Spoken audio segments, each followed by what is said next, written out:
दोस्तों, इस मूवी की कहानी में हम एक ऐसे बूढ़े आदमी को देखेंगे जिसे जेमा नाम की एक लड़की से प्यार हो जाता है और वो उसके साथ इंटीमेट होना चाहता है, लेकिन वो जेमा को अपने दिल की फीलिंग्स नहीं बताता है। वो बूढ़ा आदमी जेमा के साथ घपाघप करने के लिए क्या क्या करता है, ये हम इस वीडियो में आगे देखेंगे। दोस्तों, स्वागत है आपका हमारी एक और नई वीडियो में। आज हम लोग एक रोमांटिक ड्रामा मूवी को एक्सप्लेन करने वाले हैं और इस मूवी का नाम है जेमा बावरी। तो चलिए मूवी को शुरू करते हैं। मूवी की स्टार्टिंग में हम लोग मार्टिन नाम के एक आदमी को देखते हैं। वो फ्रांस के एक छोटे से गांव में रहता था। वो हमें अपनी स्टोरी खुद ही बता रहा होता है। वो कहता है कि वो 7 साल पहले पेरिस से यहाँ पर आया था। यहाँ पर उसके डैड एक बेकरी चलाया करते थे और वो अपने फादर के काम को आगे बढ़ाता है और अब वो अपनी वाइफ के साथ इस बेकरी को संभालता है।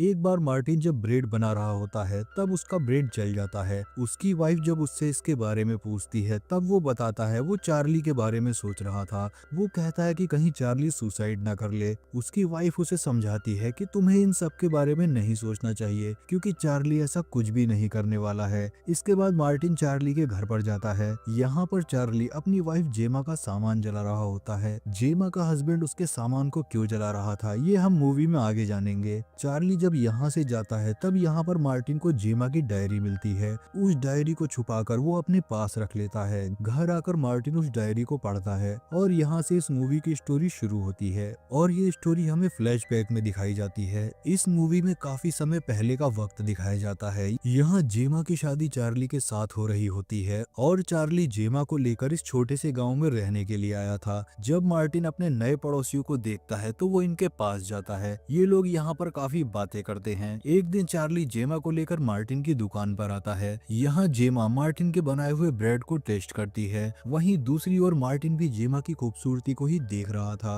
और वो उसकी खूबसूरती को देखकर उसकी तरफ अट्रैक्ट हो जाता है। इसके बाद शाम में जब मार्टिन अपने घर आ रहा होता है तब उसकी मुलाकात रास्ते में जेमा से होती है। ये लोग रास्ते में बातें करते हुए जा रहे थे। इसके बाद मार्टिन उसे गार्डन दिखाने के लिए ले जाता है। यहाँ के फ्लावर्स को देखकर जेमा बहुत खुश होती है। रात में चार्ली मार्टिन के पास आता है और वो उससे कहता है कि उसके घर की बिजली चली गई है। इसके बाद मार्टिन उसके साथ उसके घर पर जाता है और वहां जाकर वो बिजली को ठीक कर देता है। तभी यहाँ पर मार्टिन की वाइफ भी उसे ढूंढते हुए आ जाती है। इसके बाद ये चारों लोग मिलकर ड्रिंक करते हैं। ड्रिंक करते हुए मार्टिन बस जेमा को ही देखे जा रहा था। इन्हें ऐसे रहते हुए काफी दिन गुजर जाते हैं। एक दिन जेमा मार्टिन की बेकरी पर आती है और वो मार्टिन के ब्रेड की तारीफ करती है। मार्टिन जेमा से पूछता है कि क्या तुम्हें ये जानना है कि मैं इन ब्रेड्स को कैसे बनाता हूँ। जेमा इस ब्रेड को बनते हुए देखने के लिए हाँ कहती है। इसके बाद मार्टिन उसे पीछे वाले कमरे में ले जाता है जहाँ पर वो ब्रेड्स बनाया करता था। जब जेमा ब्रेड बना रही होती है तब मार्टिन उससे पूछता है कि तुम्हें इन्हें बनाने में कैसा लग रहा है। जेमा उससे कहती है कि मुझे इन्हें बनाने में बहुत ही मजा आ रहा है। मार्टिन इसी रूम में ब्रेड्स बनाया करता था, इसलिए इस रूम में बहुत ही ज्यादा गर्मी थी। गर्मी की वजह से जेमा अपना स्वेटर उतार देती है। ये सब देखकर मार्टिन अपने आप पर काबू नहीं कर पा रहा था और उसके मन में हवस जागने लगती है और वो यहाँ पर जेमा को देखे जा रहा था। मार्टिन अपनी दुकान के बाद अपना ज्यादातर वक्त अपनी फैमिली को देता था। जब एक बार वो अपनी बेकरी जा रहा होता है तभी उसे रास्ते में जेमा मिलती है। मार्टिन उससे पूछता है कि तुम इतने दिनों से ब्रेड खरीदने क्यों नहीं आ रही हो। जेमा उससे बताती है कि वो डाइटिंग पर है, इसलिए उसने कुछ दिनों से ब्रेड खाना बंद कर दिया है। इसके बाद वो उसे गुड बाय कहती है और यहाँ से जाने लगती है, लेकिन तभी उसकी पीठ पर एक कीड़ा काट लेता है जिससे जेमा को बहुत दर्द होता है और वो चिल्लाकर मार्टिन को अपने पास बुलाती है और उससे हेल्प करने के लिए बोलती है। मार्टिन उसकी हेल्प करने लगता है और वो उसके कपड़ों को हटाकर कीड़े को ढूंढता है। मार्टिन जेमा से कहता है कि तुम्हें एक जहरीले कीड़े ने काट लिया है और मुझे इसका जहर चूसकर बाहर निकालना होगा। जेमा मार्टिन से जल्दी से ऐसा करने के लिए बोलती है। इसके बाद मार्टिन बिना वक्त गवाए उस कीड़े के जहर को बाहर निकालने लगता है। इन दोनों को ऐसा करते हुए देखने में काफी अजीब लग रहा था। उसी वक्त एक लड़का वहाँ पर आता है। वो इन दोनों को ऐसा करते हुए देख लेता है और वो मार्टिन के पास जाकर उससे ये पूछता है कि तुम इसके साथ क्या कर रहे हो। इसके बाद मार्टिन उस लड़के को सारी बातें समझा रहा होता है,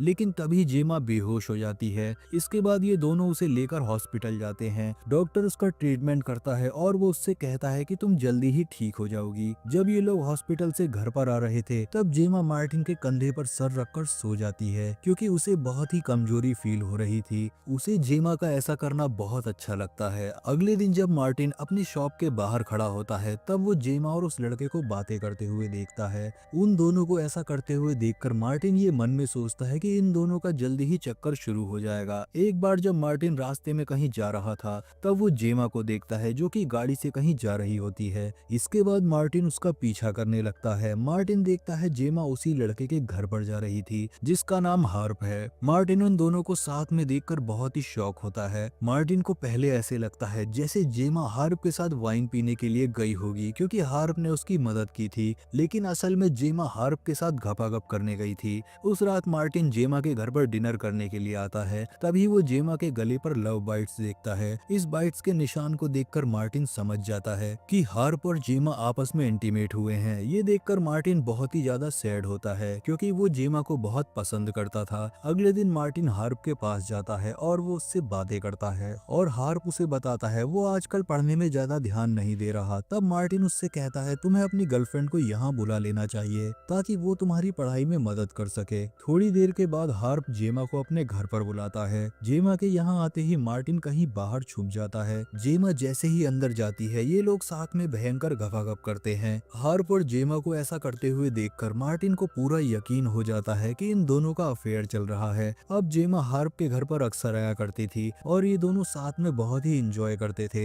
ऐसे ही काफी दिन बीत जाते हैं। एक दिन जेमा मार्टिन की बेकरी में आती है और वो यहाँ से ब्रेड खरीदती है, लेकिन वो ब्रेड का एक टुकड़ा ले जाना भूल जाती है। इसके बाद मार्टिन उसे वो ब्रेड देने के लिए उसके घर पर जाता है, लेकिन जैसे ही वो उसके घर पर पहुंचता है उसे कुछ आवाजें सुनाई देती हैं। उन आवाजों को सुनकर वो वहीं पर छुप जाता है। जब वो खिड़की से अंदर देखता है तब वो पाता है कि हार्प और जेमा घपाघप कर रहे थे। ये दोनों एक दूसरे के काफी करीब थे और जेमा हार्प को आई लव यू बोलती है, जिसे सुनकर मार्टिन को बहुत ही ज्यादा गुस्सा आता है। अगले दिन फिर से जेमा हार्प के घर पर जाती है और ये दोनों जबरदस्त पेलम क्रिया करते हैं। ये लोग घपाघप करते हुए इतना खो जाते हैं कि इन लोगों से हार्प की मॉम की एक कीमती मूर्ति टूट जाती है। ये देखकर जेमा कहती है कि मैं अपने हस्बैंड से कहकर इस मूर्ति को ठीक करवा दूंगी। जाते हुए जेमा हार्प को ये बोलती है कि हम दोनों यहाँ से भागकर लंदन चले जाते हैं। इसके बाद हम लोग देखते हैं कि जेमा को एक लेटर मिलता है और उस लेटर को पढ़ने के बाद जेमा हार्प से मिलने के लिए उसके घर पर जाने लगती है। इधर हार्प की मॉम जब अपने घर पर आती है तब उन्हें उनकी कीमती मूर्ति नहीं मिलती। हार्प अपनी मॉम को बोलता है उस मूर्ति में स्क्रैच आ गई थी, इसलिए उसने उस मूर्ति को एक आदमी को ठीक करने के लिए दिया है। वहीं दूसरी ओर जेमा के पास हार्प का मैसेज आता है जिसमें वो जेमा को ये लिखता है कि मैं तुम्हारे साथ लंदन नहीं आ सकता। ये जानकर जेमा बहुत सैड होती है। इसके बाद वो रोते हुए अपने घर पर चली जाती है। इधर धीरे धीरे चार्ली को जेमा पर शक होने लगता है क्योंकि जेमा चार्ली पर अब ज्यादा ध्यान नहीं दे रही थी। इस बात से चार्ली बहुत ही ज्यादा अपसेट था और वो गुस्से में कुछ दिन के लिए लंदन चला जाता है। इसके कुछ दिन के बाद जेमा से मिलने के लिए उसका एक्स बॉयफ्रेंड आता है और उसके एक्स बॉयफ्रेंड का नाम पैट्रिक था। कुछ देर बाद मार्टिन इन दोनों को सड़क पर किस करते हुए देखता है। ये देखकर मार्टिन समझ जाता है कि जेमा को क्या चाहिए। इसके अगले दिन पैट्रिक जेमा के घर पर आता है। जब ये लोग एक दूसरे से बातें कर रहे होते हैं उसी वक्त चार्ली भी अपने घर वापस आ जाता है। जैसे ही वो अपने घर के अंदर आता है वो भागता हुआ फिर से बाहर आता है और वो मार्टिन से हेल्प मांगता है। इसके बाद मार्टिन चार्ली के घर पर अंदर जाता है तब वो जेमा को मरा हुआ देखता है। उसे देखकर मार्टिन बहुत शॉक होता है। कुछ ही देर बाद पुलिस यहाँ पर आ जाती है और वो जेमा की बॉडी को पोस्टमार्टम के लिए ले जाती है। इसके बाद जब जेमा के पोस्टमार्टम की रिपोर्ट आती है तब मार्टिन को ये बात पता चलती है कि जेमा की मौत उसके गले पर ब्रेड फंसने से हुई थी।